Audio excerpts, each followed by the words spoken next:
नमस्कार दोस्तों, एक बार फिर से आप सभी का स्वागत है आपके अपने YouTube चैनल पर। तो आज की वीडियो में अपन डिस्कस करेंगे एलडीसी भर्ती जो राजस्थान कर्मचारी चयन बोर्ड द्वारा निकाली गई है सीईटी 10+2 के अंतर्गत।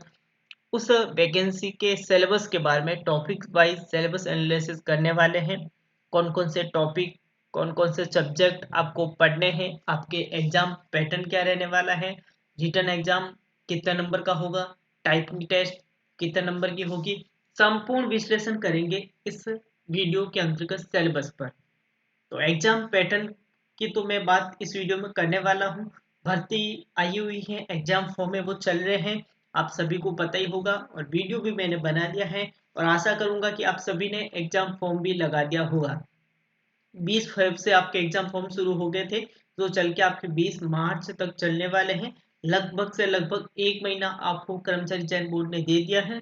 यदि आप भी 12th पास आउट है और यदि आपने भी सीईटी 10+2 दी ही थी 2022-23 में और यदि आपके भी एक अच्छे खासे नंबर बन रहे हैं और एक आइडिया लग रहा है कि मैं सीईटी में क्वालिफाई हो जाऊंगा, टॉप 15 गुना की लिस्ट में मैं आ जाऊंगा, तो तैयारी करना शुरू कर दीजिएगा एग्जाम फॉर्म लगा के, क्योंकि 2024 है वो सबसे बड़ा साल है और इस साल में आपको भर्तियां लेनी है। कर्मचारी चयन बोर्ड ने आप सभी के लिए भर्तियों का पिटारा खोल दिया है। अब कमी है, आपकी तैयारी करनी है आपको। तो वैसे तो मैंने डिटेल टू वीडियो बना दिया है एज लिमिट के बारे में, एजुकेशन क्वालिफिकेशन के बारे में, एग्जाम फीस के बारे में, एग्जाम फॉर्म कैसे भरना है, क्या क्या डॉक्यूमेंट आपको रिक्वायरमेंट रहेंगे, ओटीआर कैसे करना है, उन सब के बारे में डिटेल टू डिटेल मैंने वीडियो बना दिया है। लेकिन बहुत सारे स्टूडेंट के कमेंट्स मैसेज आए कि सर एक बार टॉपिक वाइज सिलेबस पर एक वीडियो बना दो, एक सिलेबस एनालिसिस का वीडियो बना दो, ताकि हमें ये आइडिया लग जाए कि हमें इस एग्जाम में बैठने के लिए, इस एग्जाम के पेपर देने के लिए हमें कौन कौन से सब्जेक्ट पढ़ने पड़ेंगे, कौन कौन से टॉपिक कवर करने पड़ेंगे। तो आज की वीडियो मोस्ट इंपोर्टेंट रहने वाली है। इस वीडियो में अपन किस पे बात करेंगे, तो सबसे पहले तो टॉपिक वाइज सिलेबस के बारे में बात करेंगे, सिलेबस एनालिसिस के बारे में बात करेंगे, किस सब्जेक्ट का कितना परसेंट वेटेज रहेगा, कौन कौन से सब्जेक्ट आपको ज़्यादा पढ़ने हैं, कौन से सब्जेक्ट पर आपको कम फोकस करना है, कौन से सब्जेक्ट जो आपको एग्जाम में दिक्कत कर सकते हैं, और जीके है वो राजस्थान का जीके नया पढ़ना है या पुराना पढ़ना है, राजस्थान के जिले जो नए बने हैं उनका भी कुछ पढ़ना है या नहीं पढ़ना है, उन सब के बारे में डिटेल टू डिटेल बात करेंगे। क्या टाइपिंग टेस्ट भी होगा, टाइपिंग टेस्ट कैसे होगा, किस प्रकार होगा, उन सब के बारे में अपन डिस्कस करने वाले हैं। तो वीडियो मोस्ट इंपोर्टेंट रहने वाला है। यदि आप भी तैयारी कर रहे हैं या तैयारी करना चाहते हैं एलडीसी भर्ती 2024 की, यदि आपने भी एग्जाम फॉर्म लगा दिया है लेकिन सिलेबस को लेकर कहीं ना कहीं चिंतित हो रहे हैं, टेंशन में आ रहे हैं, तो इस वीडियो को इम्पोर्टेंट समझकर बिना स्किप हुए देखना है, इस वीडियो को एंड तक देखना है और इस वीडियो को ज़्यादा से ज़्यादा हर एक स्टूडेंट तक शेयर कर देना और YouTube चैनल को सब्सक्राइब कर देना। तो चलिए गाइज आज की वीडियो को शुरू करते हैं बिना टाइम वेस्ट किए हुए। तो सबसे पहले गाइज मैं आप सभी को थोड़ा सा एग्जाम पैटर्न पर नजर डलवा देता हूँ। एग्जाम पैटर्न पर बात करते हैं तो कर्मचारी चयन बोर्ड द्वारा जो नोटिफिकेशन निकाला गया था एलडीसी भर्ती का, उसी नोटिफिकेशन में आपके सिलेबस और एग्जाम पैटर्न की भी बात की हुई है। तो एग्जाम पैटर्न की बात करूं मैं, एग्जाम पैटर्न की बात करूं, एग्जाम सिलेबस की बात करूं, तो आज की वीडियो में स्टार्ट करते हैं।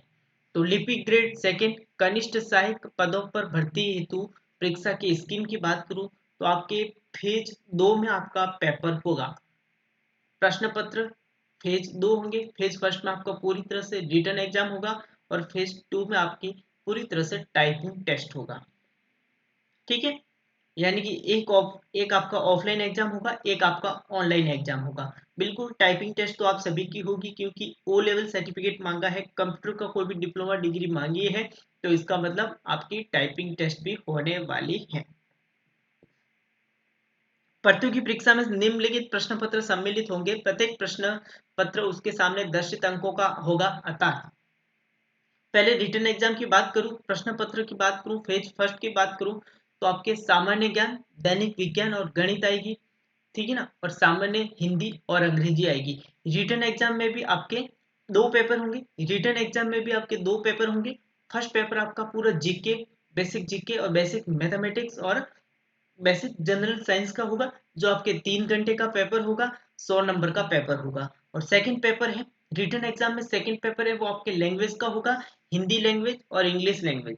जो आपके लैंग्वेज है सामान्य हिंदी और अंग्रेजी, 3 घंटे का ये भी पेपर होगा, 100 नंबर का पेपर होगा। ठीक है ना। तो रिटन एग्जाम की बात करूं मैं, रिटन एग्जाम की बात करूं तो रिटन एग्जाम में भी आपके 2 पेपर आपको देने पड़ेंगे। रिटन एग्जाम में भी आपको 2 पेपर देने पड़ेंगे। पेपर फर्स्ट में आपको सामान्य ज्ञान, दैनिक विज्ञान और मैथमेटिक्स के क्वेश्चन सॉल्व करने पड़ेंगे। 3 घंटे का आपको टाइम मिलेगा, 100 नंबर का ये पेपर होगा। और पेपर 2 की बात करूँ रिटन एग्जाम में ही, फेज फर्स्ट में ही पेपर 2 की बात करूँ तो लैंग्वेज का होगा, सामान्य हिंदी और सामान्य इंग्लिश, यानी कि जनरल साइंस और जनरल हिंदी की बात करूँ मैं, तो 3 घंटे का ये भी पेपर होगा, 100 नंबर का पेपर होगा। तो ये जो फेज फर्स्ट है, जो स्टूडेंट क्वालिफाई करेगा उस स्टूडेंट को फेज सेकेंड में एंट्री दी जाएगी, यानी कि टाइपिंग टेस्ट के लिए कॉल आया बुलाया जाएगा, टाइपिंग टेस्ट के लिए आमंत्रण दिया जाएगा। तो जो स्टूडेंट फेज फर्स्ट को क्लियर करेगा, 3-3 घंटे के 2 पेपर होंगे, 100-100 यानी कि 200 नंबर का पेपर होगा। 200 नंबर का फर्स्ट पेपर होगा, तो 200 नंबर में से कम आपके 160 नंबर के आसपास जिस स्टूडेंट के भी नंबर आते हैं, तो वो स्टूडेंट टाइपिंग टेस्ट के लिए क्वालिफाई हो जाएगा। फेज सेकंड में की बात करूं तो फेज सेकंड में आपका टाइपिंग टेस्ट होगा, वो पूरी तरह से आपके ऑनलाइन मोड पर होगा। फेज टाइपिंग फेज सेकंड में आपकी पूरी तरह से ऑनलाइन मोड पर टाइपिंग टेस्ट होगा। टाइपिंग टेस्ट की बात करूं मैं, तो फेज फर्स्ट में निःशक्त व्यक्तियों से भिन्न अभ्यर्थियों के लिए कंप्यूटर पर हिंदी में टंकन, यानी कि कंप्यूटर में हिंदी टाइपिंग भी होगी और इंग्लिश टाइपिंग भी होगी। हिंदी टाइपिंग में गति परीक्षण, दक्षता परीक्षण, 10-10 मिनट के ये 2 टेस्ट हो गए आपके, जो 25-25 नंबर के होंगे, यानी कि हिंदी आपके 50 नंबर की होगी। और इंग्लिश की बात करूँ, कंप्यूटर में अंग्रेजी में टाइपिंग, गति परीक्षण, दक्षता परीक्षण, 10-10 मिनट के ये भी होंगे 25-25 नंबर के, यानी कि ये भी 50 नंबर के होंगे। तो बात करूं मैं टाइपिंग टेस्ट की, तो टाइपिंग टेस्ट आपके 100 नंबर की रहेगी, 50 नंबर हिंदी की रहेगी और 50 नंबर इंग्लिश की रहेगी। तो 100 नंबर की टाइपिंग टेस्ट रहेगी, 200 नंबर की आपके रिटन एग्जाम रहेगा, यानी कि टोटल मिला के बात करूं तो 300 नंबर का आपका पूरा एग्जाम पैटर्न रहने वाला है। अब जो स्टूडेंट पेपर फर्स्ट में कम से कम 160 नंबर प्लस लाएगा, उन्हीं स्टूडेंट का पेपर सेकेंड यानी कि टाइपिंग टेस्ट में क्वालिफाई होगा। लास्ट ईयर की बात करूं मैं कट ऑफ की, तो उसके बारे में लास्ट ईयर कब वैकेंसी आई थी, क्या कट ऑफ रही थी, उसके बारे में मैं अगली वीडियो में बात कर लूंगा। आप सभी से डिस्कस कर लूंगा कि लास्ट ईयर जो 2018-19 में ये वैकेंसी आई थी, उसमें कितने पदों पर आई थी और क्या कट ऑफ रही थी। फिलहाल मैं बात करूं तो 200 नंबर का 2 पेपर होगा रिटन एग्जाम, 100-100 नंबर के। और 100 नंबर में से जिस स्टूडेंट के 160 प्लस नंबर आएगा, वो ही स्टूडेंट टाइपिंग टेस्ट के लिए क्वालिफाई होगा। टाइपिंग टेस्ट की बात करूँ, 50 नंबर आपके इंग्लिश की होगी, 50 नंबर आपके हिंदी की होगी, 10-10 मिनट 10-10 मिनट ऐसे करके 25-25 के सेट बनेंगे, 50 हिंदी के 50 इंग्लिश के, 100 नंबर की कुल टाइपिंग होने वाली है। कुल मिला के बात करूँ तो 300 नंबर का आपका पूरा एग्जाम पैटर्न रहने वाला है। अब बात करूं पेपर फर्स्ट में रिटन एग्जाम में बिल्कुल नेगेटिव मार्किंग होगी आपके। और पेपर सेकंड में भी बात करूं तो ऐसा कुछ प्रावधान इसमें भी रखा गया होगा, इसके बारे में मैं आगे बात करने वाला हूं। ठीक है। मोस्ट इंपोर्टेंट ध्यान रखने योग्य बातें आपके लिए कौन कौन सी हैं, तो निःशक्त व्यक्ति से ऐसा व्यक्ति अभिप्रेत है जो राजस्थान दिव्यांगजन अधिकार नियम 2018 के उपबंधों के अधीन लिपि ग्रेड सेकंड कनिष्ठ के पदों पर नियुक्त है। ठीक है। आगे बात करूं, प्रश्न पत्र का स्तर वो होगा जो राजस्थान माध्यमिक शिक्षा बोर्ड की सेकेंडरी परीक्षा का है। प्रत्येक परीक्षा के प्रत्येक प्रश्न पत्र का पाठ्यक्रम और विस्तार वह होगा जो बोर्ड समय समय पर विहित करे और उसके अभ्यर्थियों को निहित समय के भीतर ऐसी रीति और संसूचित किया जाए बोर्ड उचित समझे। प्रतियोगी परीक्षा 2 फेज में है, फेज फर्स्ट और फेज 2 आयोजित की जाएगी। फेज फर्स्ट के समस्त प्रश्न पत्र वस्तुनिष्ठ प्रकार के होंगे, यानी कि जो फेज फर्स्ट होगा आपके ऑब्जेक्टिव टाइप एमसीक्यू सीरीज पर जो क्वेश्चंस होगा, जो रिटन एग्जाम होगा वो पूरी तरह से आपके ऑब्जेक्टिव टाइप का होगा। ठीक है। विज्ञापन रिक्तियों की संख्या के 3 गुने के अध्ययन अध्ययन फेज फर्स्ट में दोनों प्रश्न पत्र में अलग अलग न्यूनतम 40% अंक प्राप्त करने वाले अभ्यर्थी को ही फेज सेकंड में प्रवेश दिया जाएगा, यानी कि विज्ञापन रिक्तियों की संख्या में 3 गुना जो स्टूडेंट फेज फर्स्ट में एग्जाम देंगे, फेज फर्स्ट में जो एग्जाम देंगे ना, उनके 3 गुना स्टूडेंट को फेज सेकंड के लिए आमंत्रण किया जाएगा, यानी कि क्वालिफाई किया जाएगा। और फेज फर्स्ट में आपके 2 पेपर होंगे, तो दोनों पेपर में आपको 40-40% लाना अनिवार्य है। ये मोस्ट इंपोर्टेंट बात ध्यान रखना है। फेज फर्स्ट में दोनों प्रश्न पत्रों में अलग अलग न्यूनतम 40% अंक लाना अनिवार्य है, यानी कि दोनों पेपर में 40-40% अंक आपको लाना अनिवार्य है। और रिक्तियों की संख्या के 3 गुने के अद्य दिन फेज फर्स्ट में दोनों प्रश्न पत्र में 40% अंक लाने अनिवार्य है। उक्त रेंज में उन समस्त अभ्यर्थियों को सम्मिलित किया जाएगा जो अंकों का समान प्रतिशत प्राप्त करता है। बोर्ड ऐसे किसी अभ्यर्थी की सिफारिश नहीं करेगा जो लिपिक ग्रेड सेकंड कनिष्ठ सहायक के पद के लिए प्रतियोगी परीक्षा फेज के प्रत्येक प्रश्न में न्यूनतम 40 अंक और फेज सेकंड में प्रत्येक प्रश्न पत्र में न्यूनतम 36% अंक प्राप्त करने में असफल रहा हो। ठीक है। और बाकी जो आपकी कैटेगरीज हैं उनको 5% की छूट दे दी जाएगी जो आपके ST SC OBC वाले हैं। ठीक है। बात करूं मैं आगे, अभ्यर्थी द्वारा परीक्षा के फेज फर्स्ट और फेज सेकंड में प्राप्त अंकों की गणना उसकी अंतिम योग्यता क्रम अवधारित करने के लिए की जाएगी। किसी अभ्यर्थी के लिए कंप्यूटर का टंकन कार्य यानी कि टाइपिंग टेस्ट कार्य करना आवश्यक होगा। वह परीक्षा के समय अपने स्वयं का कंप्यूटर पेन और पेंसिल लाएगा। चलिए, अब थोड़ी सी एग्जाम पैटर्न पर बात करूं मैं किस प्रकार रहने वाला है। तो एग्जाम पैटर्न आपके पूरी तरफ से फर्स्ट पेपर है वो पूरी तरह से रिटन एग्जाम होगा। उसमें आपको 5 विकल्प देखने को मिलेंगे ABCDE, यानी कि अब तक तो आपको 4 ऑप्शन मिलते थे, अब आपको 5 विकल्प मिलेंगे। ई 5वां विकल्प होगा जो आपको किसी आंसर का जवाब नहीं आता है, किसी क्वेश्चन का जवाब नहीं आता है, तो आपको 5वां विकल्प ई फिल करना पड़ेगा। अगर आप 5वें विकल्प का चयन नहीं करते हो तो उस प्रश्न का आपके 1/3 भागे वो काट दिया जाएगा।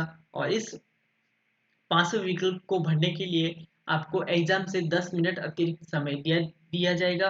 और जिस अभ्यर्थी द्वारा 10% से अधिक प्रश्नों को किन्हीं 5 गोलों में से गहरा नहीं भरने पर उसे अयोग्य माना जाएगा। ठीक है। अब बात करूं मैं सिलेबस की। सिलेबस किस प्रकार आपका रहने वाला है, किस सब्जेक्ट को कितना पढ़ना है, उसके बारे में बात करूं तो थोड़ी सी सिलेबस पर अपन नजर डालते हैं।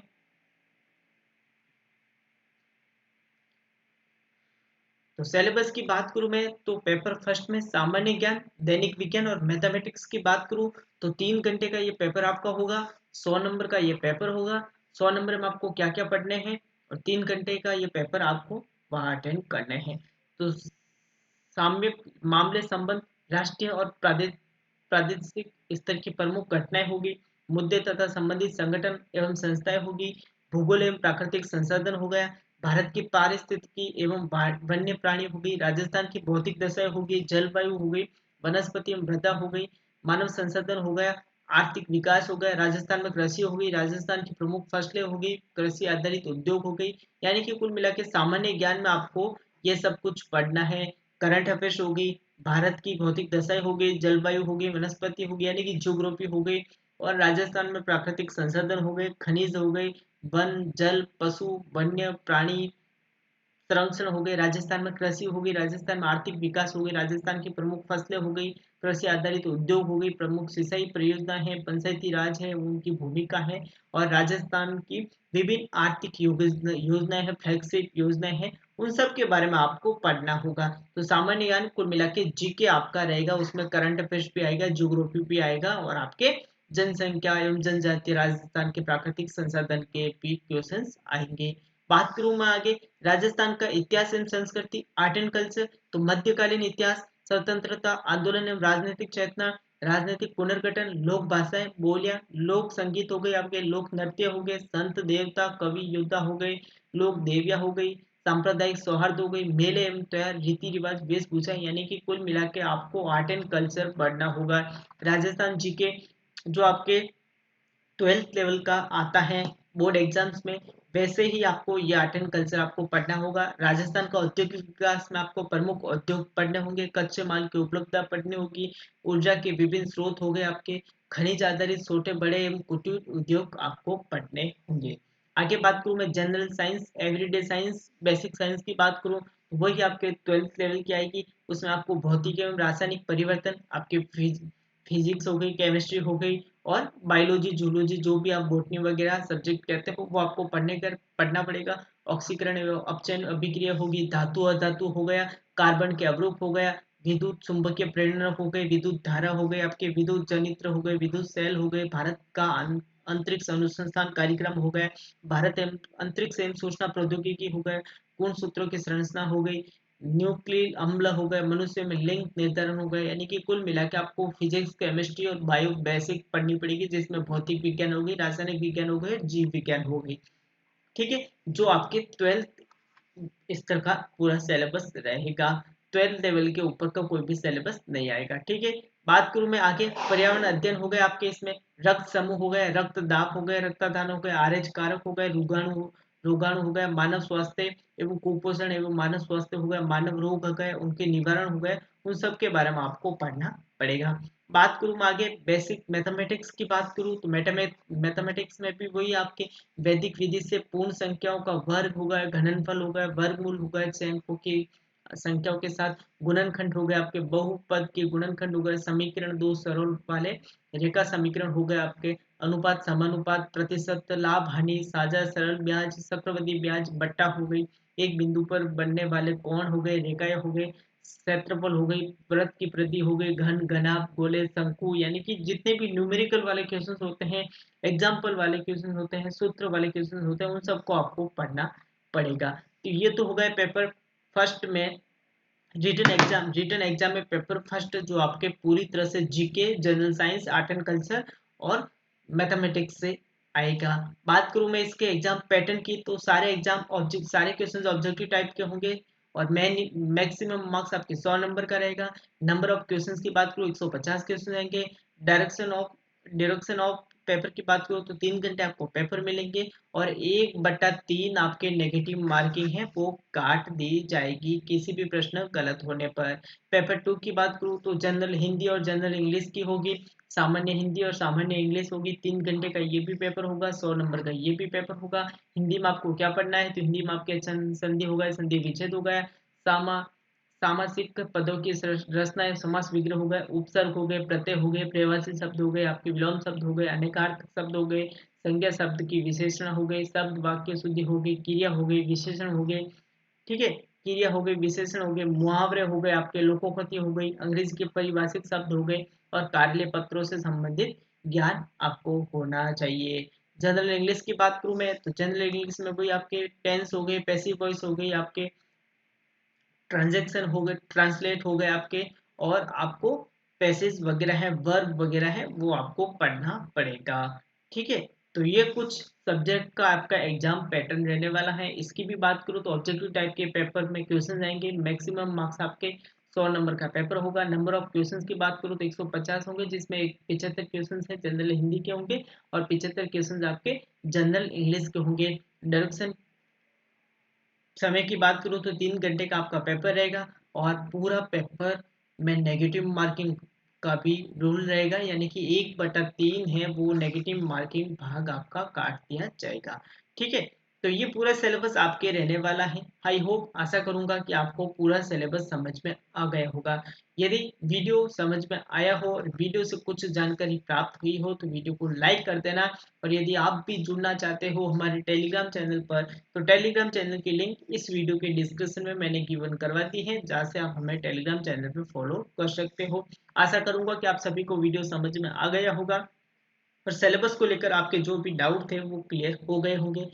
तो वीडियो अच्छा लगा हो तो वीडियो को लाइक कर देना। इस वीडियो को देखने के बाद भी अगर आपको कोई डाउट रहता है तो आप बिंदास कमेंट कर सकते हो। इस वीडियो को ज़्यादा से ज़्यादा शेयर कर देना और यूट्यूब चैनल पे नए हो तो चैनल को सब्सक्राइब कर देना, ताकि आने वाली हर एक अपडेट की वीडियो आपको सबसे पहले मिल जाएगी। तो चलिए दोस्तों, फिलहाल तो इस वीडियो को अपन यही एंड कर देते हैं।